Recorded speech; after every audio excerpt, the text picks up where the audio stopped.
greetings, and welcome again to yet another, yes, another girl. Who don't you know?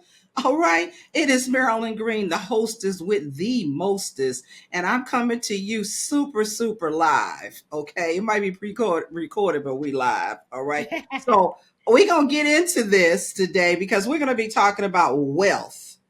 All right. And before I go there, I need you to like, subscribe, and do your notification bell, because I got some really good things coming up later on this year. So without further ado, my guest today is none other than Kimberly Hodge-Bell. How are you doing today, Miss Kim? Thank you. I am doing well. Thank you so much for having me, Sister Marilyn Green. I am so happy that you are here and you're wanting to talk about wealth. Okay. Let me put this out here that wealth is just beyond money. So what's Absolutely. your thoughts on that? How did you get into this? I want to talk about wealth. How did you get there?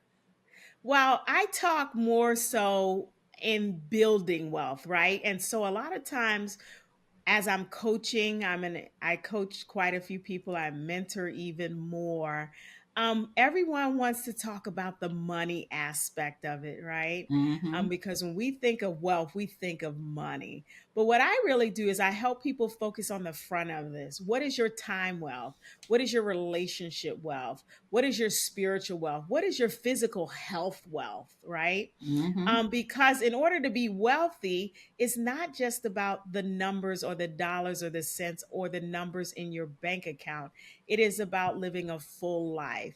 And so, a lot of times, I have an opportunity in many of my coaching sessions to really get into certain aspects of how do we really go about building wealth to get to the financial wealth that so many people seek after and look for.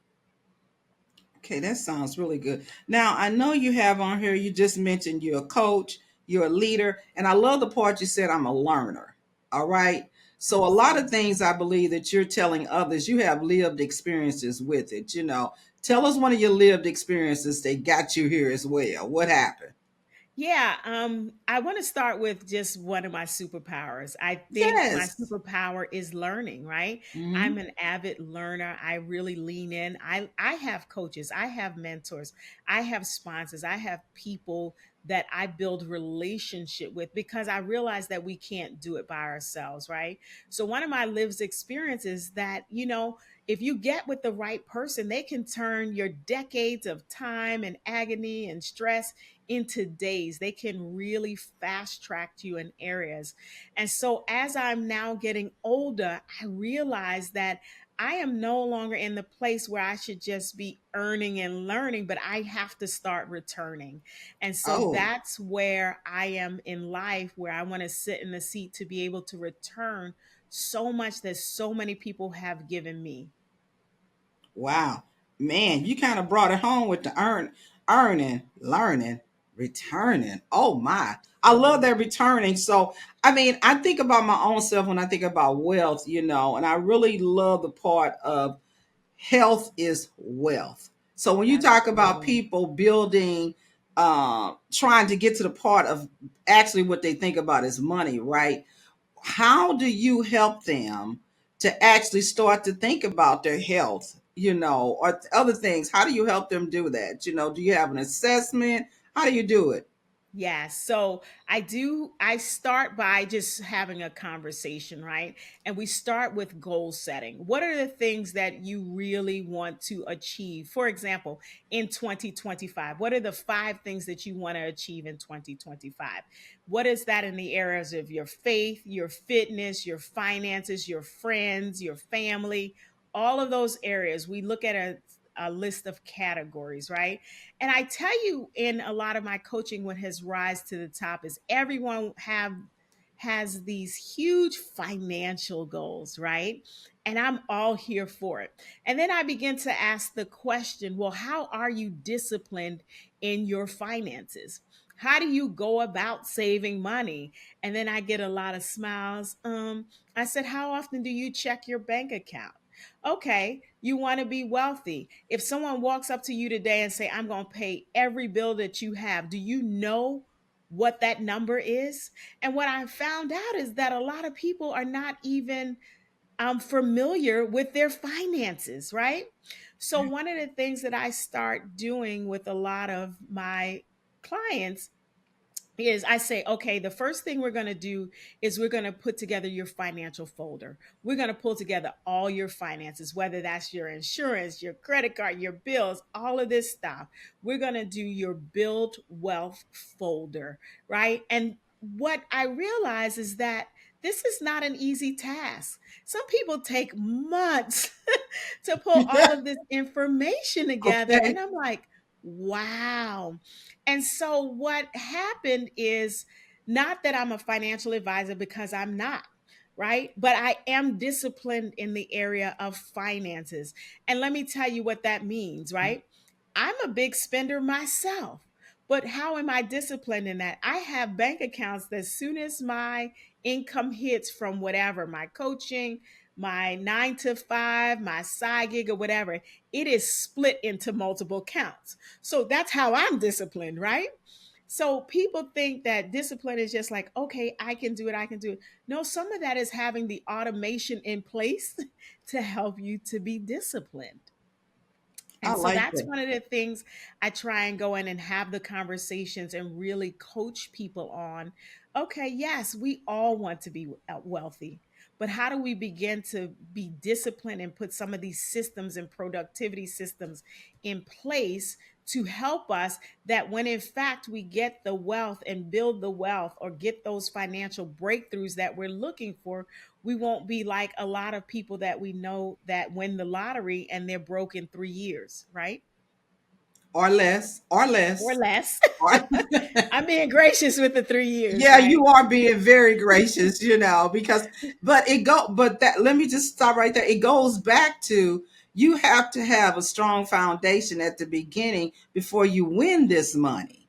Okay? Or where you Absolutely. might anybody might give you some money. But I like the part where you said the some people don't know. If I would go to you and say, "Hey, I'm going to write a check, or I won the lottery, and I want to give you some money." Okay, I come to you and say, "Tell me all your bills." You're like, "Well, I don't know," But it's important for you to know. But one thing I know, Kim, is this: that it is scary to see how much you owe.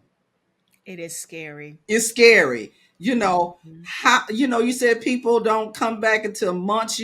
It's a fear out there, I think, to say I just don't want to see it. As long as I don't see it, it's not really happening. How do you deal with those people? Because it is happening and you want to move them to another place, but they so afraid to even put it all together because the number too big. It's just The overwhelming. number's too big, and that's why we're not dealing with some of these things. So for example, we know what kind of climate we're in right now, and people are panicking, right? Hmm. And I'm saying to people, if you have your stuff and you have an understanding of where you need to cut and what changes that you need to make, you won't be panicked. You may still have a little bit of anxiety, but it won't be on a full on panic. And I think as part of our community, particularly African American women, we walk around looking amazing, beautiful, pretty, but pretty broke, right? Yes. And so it is so important that we just stop trying to keep up with the Joneses and say to myself, I am the Joneses. I am going to set the strategy. I am going to set the tone. It's funny. My friends laugh at me all the time because they're like, you are something else. Because I'm very quick to be like, I got a car note right now. I can't afford that, right? But we're not honest culturally about those conversations, right? But what we're also not honest about is how to get there. Many of our counterparts have conversations all the time, not just about money, but about the wealth, the time wealth. How are you spending your time? Are you reading? Readers are leaders in these areas, right? Are you learning? Who are you leaning into? Where is your community? Who do you have that you can go to and really have a hard conversation? Where is your accountability partner? These are the things that I teach so that when now we end our sessions or end our interactions together and you go to a financial advisor, you are sitting in a pretty different mind space with this, right? Because we know it's all about mindset. Money can come and money can go, but if your mindset is not in the right place, the question then becomes, okay, so what really are you going to do? How can you be consistent with this? Yeah. So Kim, I love the part also when you said about you get your money and you split it. All right. And people split it all the time. All right. But it's the discipline of not going to take it out. Yes. So I can send that money there all the time. I do the same thing, just go on and go over, because I think if you don't see it, you'll be okay, right? Hmm. But even though you send it over there, there still has to be that discipline. Again, we get to that discipline and boundaries to say, out of sight is out of mind. All right. Hmm. Out of sight is out of mind. Absolutely. And that's the concept you got to have with automation. But you might start thinking about it, or it might start burning your hand, as they say. This money Yeah. burning my hand. And I know that I need this dress. I mean, need and want. Let's talk about need and want. How about that one? Absolutely. We need very little: food, shelter, water. Mm-hmm. And that's it. We don't need, like, and I'm guilty, right? I got a closet full of black dresses. Oh, And right? Now, how many black dresses do you really need, right? How many strands of pearls do you really need? And this is where we have to be honest.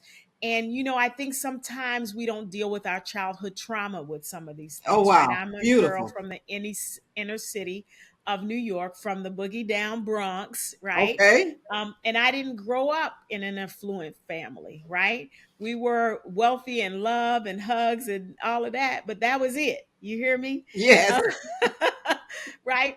And so for me, when I first got out of college, got my first job, I was one of those people that really overspent because I felt like I haven't had this and I want it. I get it because I want it. But as I begin to develop and also connect with different communities, I understand everything I want is not a need. Yeah. And what do I need, right? I need to have longevity, my qualities for the days that I'm still living, right? I need to be able to break the generational curse of debt and poverty off of my daughters, right? I have two daughters, Mm-hmm. right? And how do I do that is being able to set them up for college, tuition free, scholarships, and really leaning in to some of those things that we need. My aunt, one of my favorite aunts, she says all the time, what's on your A is not an asset, right? Right.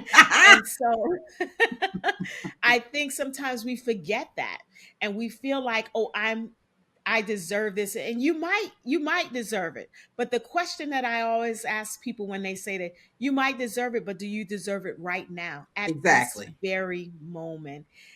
Delayed gratification is something that we suffer with as an entire world, right? Everyone wants everything fast and quick. I remember when I was growing up, I wanted this coat so bad. And I remember my godmother telling me, you don't need that yet. You're not old enough for it. Why do you need that right now? And I was like, because I want it, because I want it.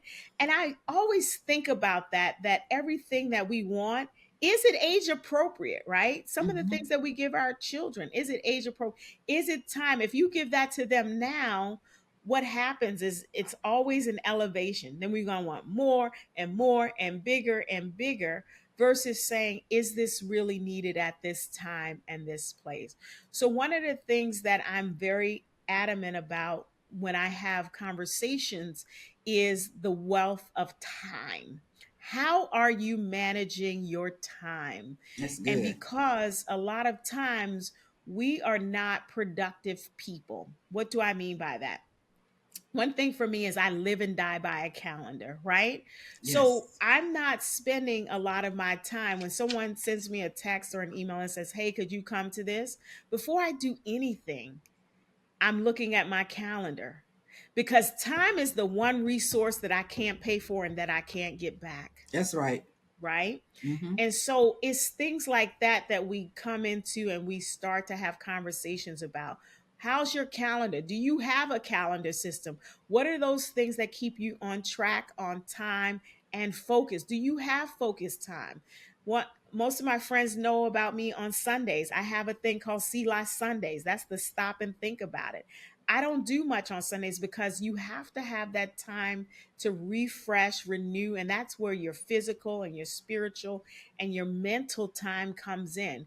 We take it as a badge of honor to be on the go, go, go, go, go. And guess what? Every time I'm on the go, go, go, go, go, as you know, we're in the same illustrious organization. That's a dress, that's some hair, that's some makeup, right? Going cost you, It does. right? And so sometimes we have to be strong enough to say, you know what? I'm going to sit this one out and it's okay. And I love so that. that's what I'm really about when I'm dealing with coaching, whether it is with my executive clients, that I have, or whether it's just a young person coming along. I've been coaching a lot of millennials lately, right? Okay. Because they come out of college and they want to be CEOs of organizations, Okay. right? And I'm like, okay, so let's talk about that. Okay, so how do we get you there? What are some of the things? And then immediately what comes up consistently is the lack of discipline or Oh, the lack of consistency with it, right? yes. The other thing, which is part of the model, is the integrity. We are not honest about ourselves, about who we are, right? We send a representative of ourselves in many rooms. Mm-hmm. And for what? If everybody would send their representative home, I think it would bring down some of the temperature that we're seeing in our communities and our environments because it leads up to this competing, competing, competing. I got to do it better than them with that. And the last one is excellence. How are you choosing to show up in those places that you're choosing to show up, right? Are you showing up excellent? What is your brand? How are you showing up online? Are you showing up all over the place or are you showing up focused? So, as you know, I'm a serialpreneur, whether it's from photography, graphic design, branding, marketing, or whether it's from coaching, mentorship, those types of things. I think when we show up, we need to show up authentically as ourselves. But the question is, why are you showing up and what is the result you're trying to get? Anytime I go into or I'm invited a place, I make a decision about, okay, if I'm going to event A, before I walk in that event, I am set. My mind and my discipline is set to say, what am I here for and what am I here to achieve? Is Right. that to meet two people? Is that to get to this person? Is that just to show up and love on the people? Right? It's not always something that I'm trying to get out of it, but I do walk in every room that I walk in with a goal. And sometimes to me, I think we need to go back to the basics and saying, why am I here? What am I getting out of it? And what am I giving? It's not just what I'm getting, but what am I getting, Right. giving once I'm in this space, in this room? So, this is why I'm passionate about building wealth because I think it brings so many different spheres of life together that I think we can all be great. I love that. I love the fact about the wealth part. Now let's get back to the five dresses. Okay. I have 5 to 6 in my closet as well. But guess what I decided to do? And here we go about discipline, boundaries. I decided to work on my body size so that I can get back in those dresses or they look presentable when I wear them, right? So that's Absolutely. the discipline of saying, why am I going to keep spending money on a black dress? A black dress is a black dress. A But we black have in dress our is a black mind that dress. everybody's looking at us and all of a sudden they're going to talk about us. Girl, that's the same dress. You wear that every time. And so it's like, but they're not paying for anything. So that here again is the mindset of saying, Who cares what they think? You know, you can dress it up, you can dress it down, put a brooch over here, put a brooch over here, do this, do that with that, You know what I'm saying? So you need to get past it. Get past about the fact that people are We gonna talk have to about you get because they're gonna past talk it. about you regardless. We If you have to get past it and be okay with it, right? And hmm because if they have that much time to notice everything that I'm wearing every time, that's a whole separate conversation we need to be having. that's a whole, but I love the fact my youngest son, he told me this about and you kind of touched on it a little bit, but the word I want to throw into this right now is intentionality. Okay, Absolutely. being intentional when I go places. I love the wealth of time. It's like, no, I can't go to that one. No, I'm not doing this. And I'm a calendar person too. And people say, well, Marilyn, I said, no, I can't commit because I cannot commit. And I have a calendar that shows the whole month because I need to rest. Or I can't put too much in it. On the days that I'm recording, I can't go any place because my mind would not be right, and it's not right for my guests if I don't went here, come in. I'm tired, I'm panting, I ain't got my mind together. So that time is very important. Do I really need to be in that space? And like you said, number two, what am I there for? What's the experience? Absolutely. That's what my son said. Mom, are you going to get a different experience when you go to this party? And I thought about, I'm like, no, it's going to be a party. They gonna kick it. They gonna do the same thing. So what is different about that experience? And that's what you have to really consider when you talk about the wealth of time. Okay, because Absolutely. I cannot. I'm like, no, I'm not going to that. I'm going not going to this, and I'm not going to that. And I'm gonna tell you another thing, just behind the scenes, everybody just everywhere and stuff. You need to come and check out their house. Okay, it might be tore from the floor, and it might be tore from the floor, and I can speak, I can raise my hand about it. So that's another thing. Okay. You got to really have that Absolutely. boundaries. You got to have that time together, that time management to say, yes, I live in my house, but some days you might be throwing your clothes here, just looking wild. Okay. So you got to Absolutely. bring yourself back in for that discipline right there. And that all goes to wealth. Okay. It Absolutely. all, it all goes to wealth. Go ahead. Absolutely. What I was going to share is that's where the M&M effect came in, right? And so Yes. let me tell you a little bit about Tell that. me about that. That is mastery and money, right? And Uh-huh. so all of the analogies are around that. So for me, it is mastering me. And this is where the wealth of me comes in, right? How am I managing my time, my health, my finances? All of that plays a part in it. And part of this is too is managing money, right? Mhm. As I shared, I am not a financial advisor, and nor do I desire to be that. But what how this came about was because I get a lot of questions during coachings, or we may get in somehow money comes up often. And Mhm. so when I begin to ask these questions, as I mentioned earlier, I'm realizing there are some things that you need to have in place in order to really build the financial wealth that you want. And I appreciate you saying about being intentional. That's where the I that I have, but it's integrity. Are you honest with yourself? Are you willing to be intentional, right? Are you aligning your intention and your impact Mhm. as you begin to look to build wealth in all of these various areas with that? So for me, it came out of the business. My business name is the M&M effect, right? Because Love it. anyone that knows me knows that I keep M&Ms in my pocket. Don't judge me. Oh That's boy. that is my thing. I am the M&M queen, right? And so one day I was really in prayer and really thinking about this, and the Lord put in my heart the M&M effect, right? The effect of the M&M. But I think what's the elevated experience in this is what I love is about an M&M. It's hard on the outside, but once you break through, it's sweet, right? Oh So how wow. do we move from these hard places in life to the sweet place in life? And most people think it is just a financial thing, right? But it's Mhm. not. It's all of these other things. And so this is why I love M&Ms, because they come in different colors and sizes, peanut, milk chocolate, right? there is a sweetness in the inside, but you got to get through that harder outer shell.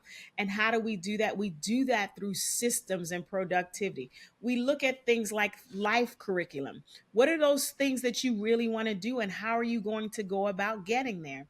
Right? It's Mhm. not just about the coins, it's about the collaboration. Who are you connecting with to get to some of these places that you want to get to? We cannot do things alone. And so for my community, it's all about the culture. It is about erasing some of these traumas that we have put on ourselves as a community, right? For example, when we're growing up, we're told what? Don't talk to strangers, Right. right? So we now still have that as adults, right? Where we're not talking to strangers, but yet you want something that somebody in your community doesn't have. So how do you begin to get it? But talking to strangers, right? Exactly. We have to come in and really debunk those myths. And what I do as a strategic leader is to really come in and talk about some of those strategies and ask some of those hard questions and have some of those courageous conversations to say, girl, okay, who you know? How you going to get there? What are you really doing? Okay. One of the controversies that I often get into is when I'm talking to young folks, I'm like, what time you get up? They like 12:30 or 1. I say, girl, the whole other side of the world, if you're in California and New York, has gone home for the day, right? So who you connecting with, right? Right. With that. I don't believe I'm an early risers, right? And I do believe the early bird gets the worm because you have time to process and do all of that. I'm not saying you have to be up at 5 a.m., but what I'm saying is, when you're up, how are you utilizing that time? Is it Right. allowing you to be able to connect and cultivate relationships and grow? Is it even giving you time because you want to be this millionaire to go to the bank if you're having a problem to check on your money? That's And right. they like, oh, good point. Yeah, right. You say, oh, good point. What are we doing here, right?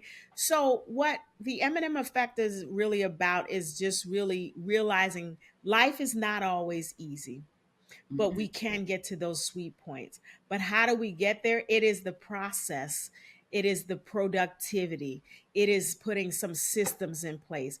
It is finding those relationships, making those connections, making sure you are connecting with people that I always say can turn those things that may take decades for you to do into days with Yes. it. And as I shared, I didn't learn this till a little later in my career. And then once I understood some of this, I saw my career just grow and grow and Wow. grow, elevate and elevate and elevate. And because I'm not a gatekeeper and because I'm a king's kid, I promised the Lord that whatever He showed me, that I would be that vessel for the world to share, because this is not hard stuff. It's It's not. just sometimes the people perish from the lack of information Yes. with that. And so that is why the M&M effect is formed. I will bring in some great folks in the community that we will connect with. As you know, thank you to you. You've encouraged me to start a podcast. Yeah. You and I have talked about this for some time, and I'm launching a podcast. I'm launching a community to where we can connect, grow, and just live life together. I'm so excited about that podcast. And she's right. I am the one behind saying, do it, girl, do it. When she says connecting to different people, you have to connect to the person that'll do the hard conversation with you and say, really? Okay, so you got everything. And I'm telling you, this has been a really healthy chatting it up about just things in general to bring you down to get this part straight first. Okay, Absolutely. before you try to move over to this place. Okay, if you Absolutely. get this first, then you ain't got to go back. Just get it, lay the foundation, and then just keep moving further. Okay, then. So, Kim, we are out of time, and I could always keep talking to you, but I'm gonna give you the final thoughts of what you want to say to us. Now, I know you said about mastering me. Let's Absolutely. end it with that. Tell us something about that. So before I close out, I just want to say thank you because, girl, who do you know? I know Marilyn Green, and You she too. has been an encourager for me. And I just want to say thank you because you didn't have to do it, but you did. And so, You're part of welcome. me mastering and mastering me is understanding that you got to stop and tell the people thank you, right? You Yes. have to be gracious in how you are moving about and the things that you're doing. But besides the grace of it all, you got to go through the process. And that is what the Eminem effect is here to work with people through, is through the process. How do we become more productive? How do we put some of those systems in place so that as we are building wealth, we have those things in place. So not only that we build it, but that we keep it. And so that is the goal of Eminem effect. I would love to have more conversations with you.